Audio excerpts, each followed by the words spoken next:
Hey everyone! Today I'll show you how to fix iPhone if outgoing calls don't ring.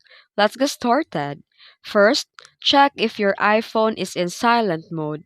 Flip the switch above the volume buttons to turn sound on.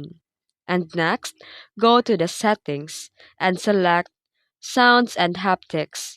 And make sure that the ringtone volume is turned up. Then, go to the settings again and select phone call and click the call forwarding and make sure it's turned on.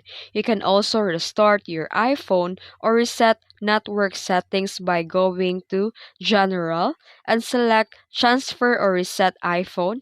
Then, click Reset and select Reset Network Settings. And that's it. Your outgoing calls should now ring normally. If you found this video helpful, don't forget to like and subscribe for more tutorials. Thanks for watching.